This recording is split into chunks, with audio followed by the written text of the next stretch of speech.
Mic check, 1 2 1 2. Mic check. What's up, family? It's time to wake up and take over the day. Today is Tuesday, June 27th, 2023. We are pouring libations for Kwame Ture. We are recognizing the Republic of Djibouti's Independence Day, which is today. And I will introduce you to RIBKA DESTA, the 2023 Arlington County, Virginia Youth Poet Laureate, via our good friends over there at Words, Beats, and Life. Make sure to like, share, follow, and subscribe. Go to the video details for links to anything discussed in the show. Let's go ahead and get this started with the morning announcements. 1 2 1 2 3 4. Welcome everyone to the morning announcements. I'ma say my name so you can pronounce it. Bomani Armah. Shout out to early risers, I see who you are. My morning ritual, thanks for having me over. Start with audiovisual, dose of Sankofa. My favorite occasions a few moons away. I'm counting rotations to watermelon day. If you're with me this morning, I hope that you're with it. 2 things that I want and 3 ways to get it. Black solidarity, African independence. Honor the ancestors, prepare descendants. 3rd thing you gotta do is love right now. I mean that in every sense and every way you know how. Now throw them up and say what should increase on 1 2 3. Peace. All right, let's do the mic. 2 1 2. Mic check, 1 2. Welcome to the morning announcements with Bomani Armah. Once again, this is Tuesday, June 27th, 2023. I am Bomani Armah, and we are 38 days away from Watermelon Day at Sankofa Video and Books. That's right, Saturday, August 5th, 2023, from 3 p.m. to 8 p.m., our annual celebration of summertime, watermelon, and everything red, black, and green. Join us for family-friendly performances and free watermelon. Friends, we are here to honor the ancestors, prepare the descendants, and love right now. Make sure to like, follow, and subscribe if you're watching on Facebook, and like and subscribe on YouTube. Shout out to my partners broadcasting the morning announcements, including Bloom Bars, Story Tapestries, and Sankofa Video and Books. Go to the link in the description to find out more about these great organizations. Let's get started with our libation. Today's libation is for Kwame Ture. Kwame Ture, June 29th, 1941 to November 15th, 1998. Born Stokely, Standiford, Churchill, Carmichael, a prominent organizer in the civil rights movement in the United States and the global Pan-African movement. Born in Trinidad, he grew up in the United States from the age of 11 and became an activist while attending the Bronx High School of Science.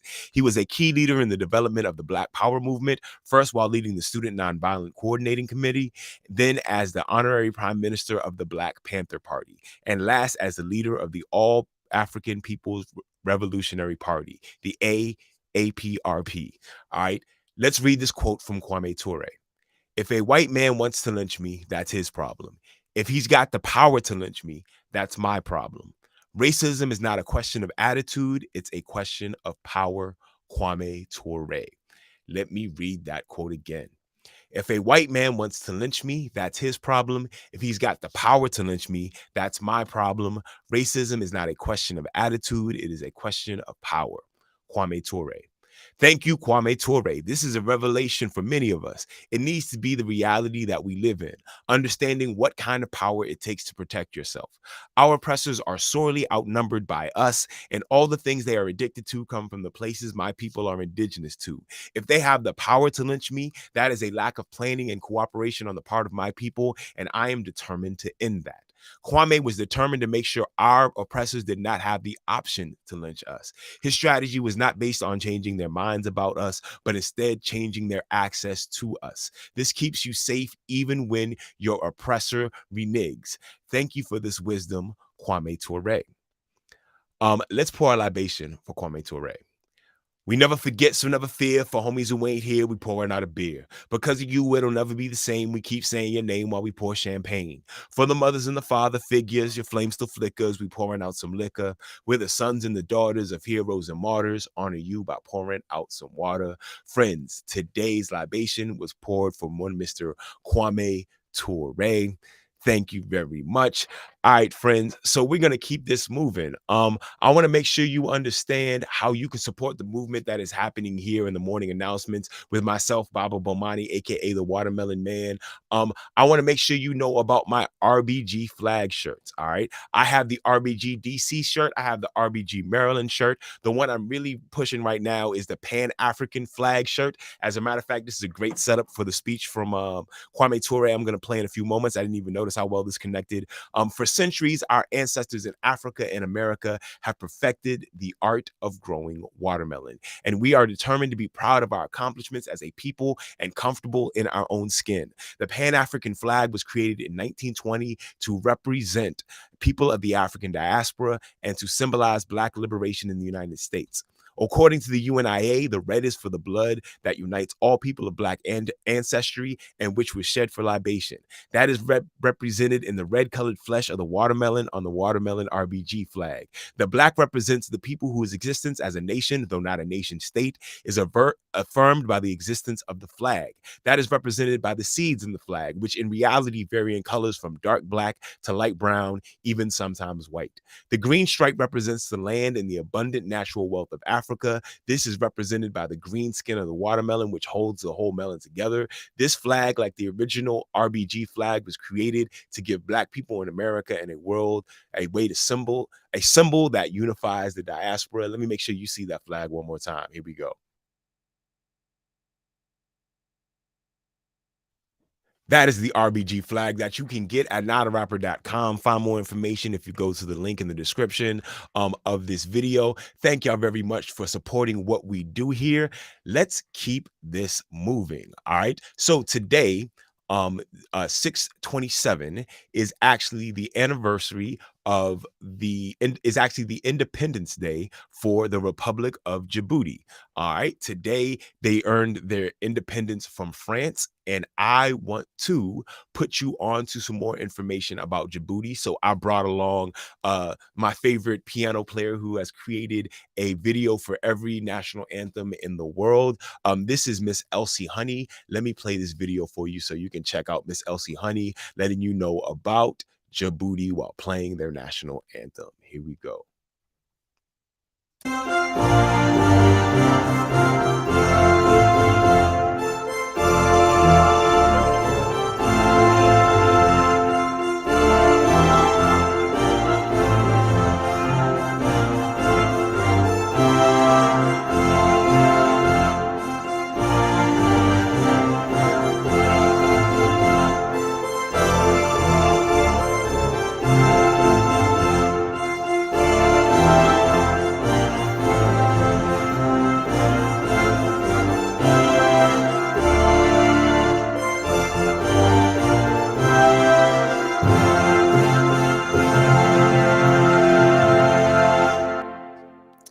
Thank you very much. That is Elsie Honey. I definitely want to make sure you go and check her out.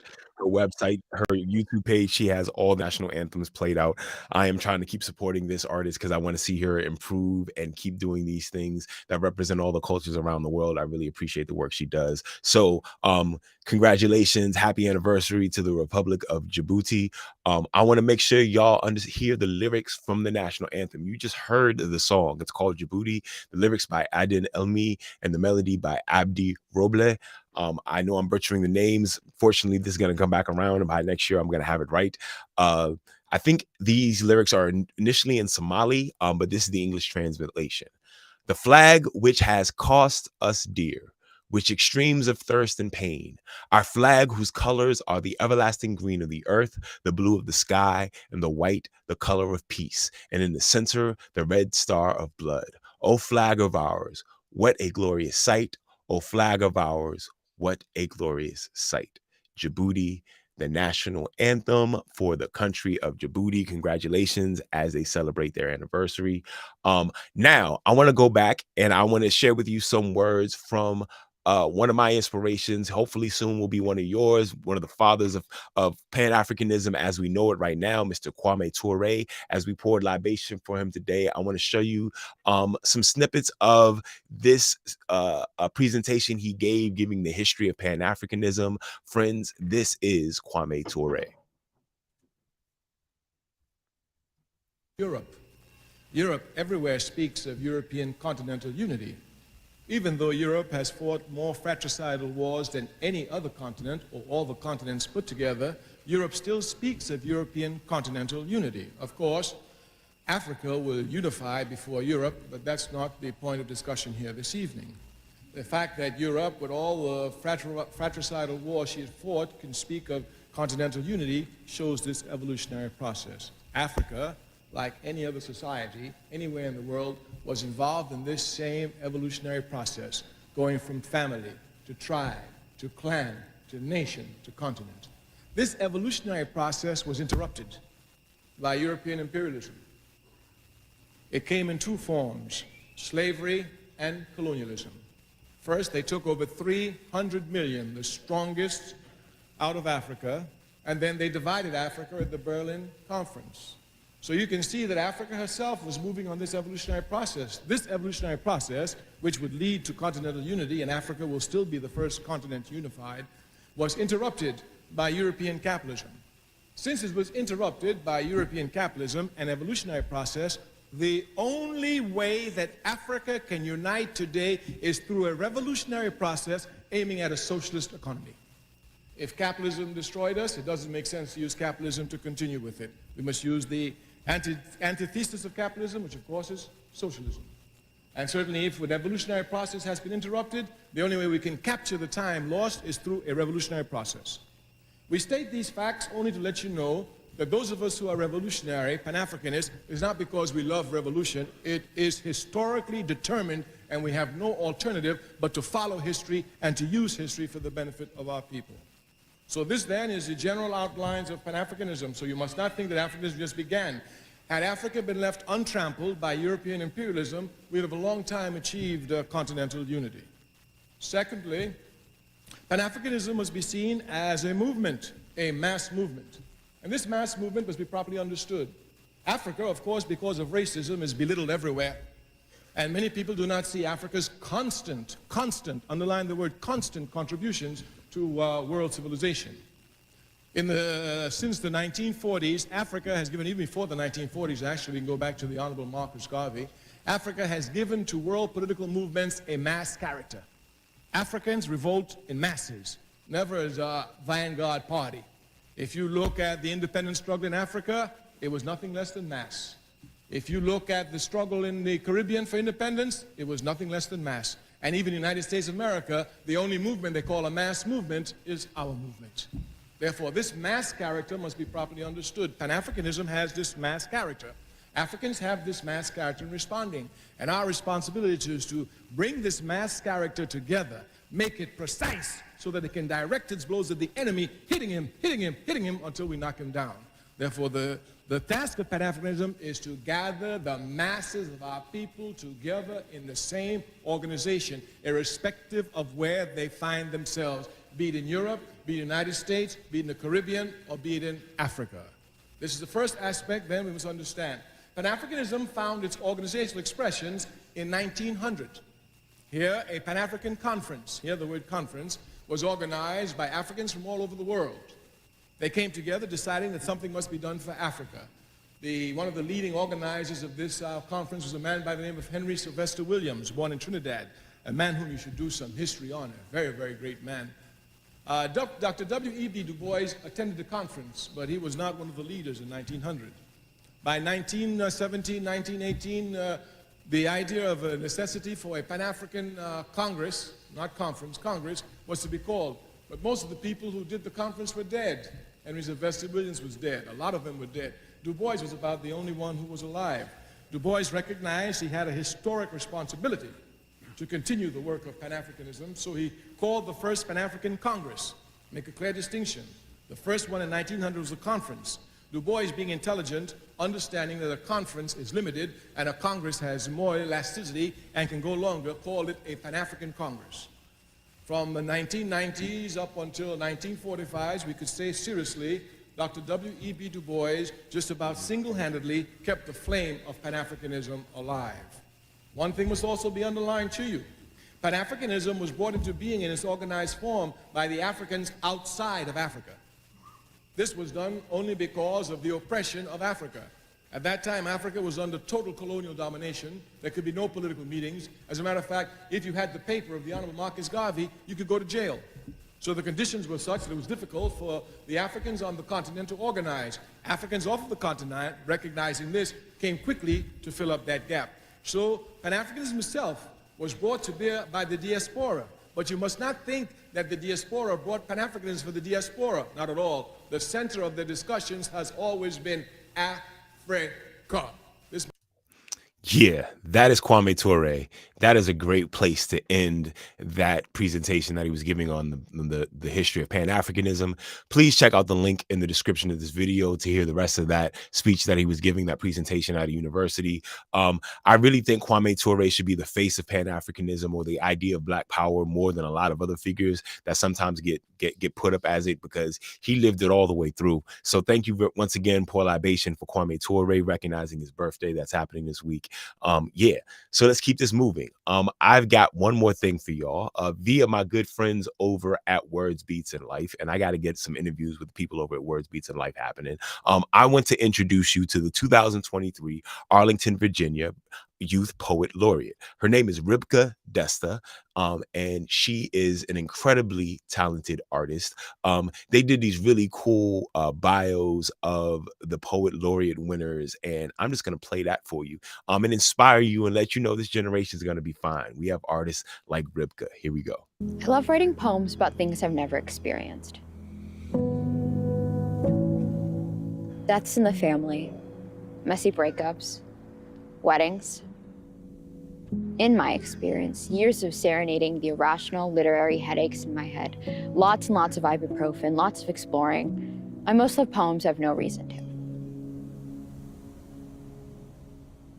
I'm still calculating what about poetry allows it to heal better than plain English ever can. It's a poison oak language, itching into the truth, leaving me red.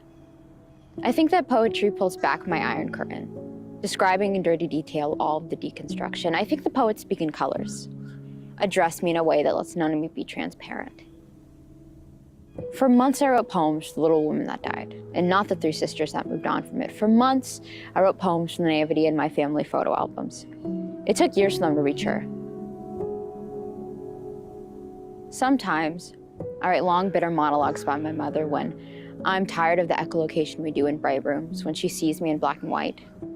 She wouldn't understand my writing anyways, the dancing between the lines, the desperate references. In 6th grade English, I learned that the best poems show and not tell, so I'd crumble the back of the receipt I write my thank you notes to on. I'd show her how even when you unfold them, things just never return to the way they were. I wouldn't tell her anything at all, just hope she can read between the eraser stains and the faded ink, just hope she can read between the thin blue tightropes. I write about you. I write for you.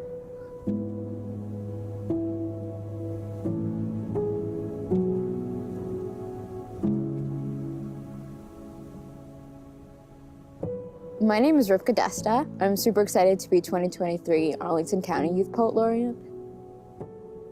I love poetry. Poetry makes me feel seen and heard in a way that isn't negative or shameful.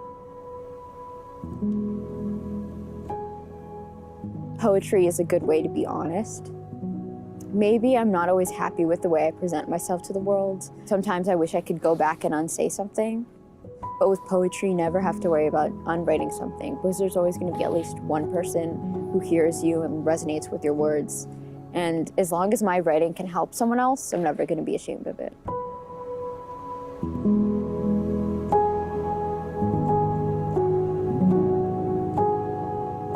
The poem that I just wrote is Writing for My Mother.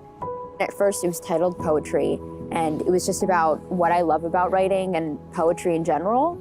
And it kind of just shifted towards my mother, as most things do, and just womanhood and being who I am. Everything about me, I think, in some way, I earned from my family. So I'm really happy with the finished product. Yeah.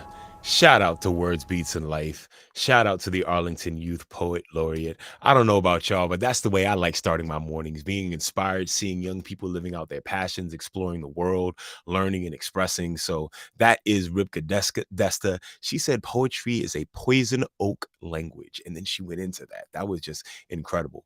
All right, friends, that is our program for today. I have one more thing I need to do for y'all, and that is play Lift Every Voice and Sing by James Weldon Johnson and Jay Rosamond Johnson. You can read along and sing along with me. Here is Lift Every Voice and Sing.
Friends, that was the Black National Anthem. That is my show for today. There are 3 things I need you to do today. Honor the ancestors, prepare the descendants, and love right now. All right, friends, at the count of 3, everybody say peace, throw up the deuces. I will see you tomorrow. Here we go. 1, 2, 3. Peace. Hold it now, melon is sweet, the water is life. So every time we meet, I'ma give you a slice, cause I'm the watermelon man. I'm the watermelon man. I got the juice and plant the seeds. I reap the fruit and give you what you need, cause I'm the watermelon man. I'm the watermelon man. It's the watermelon man, reppin' red, black, and green. The county of PG sends you greetings from D.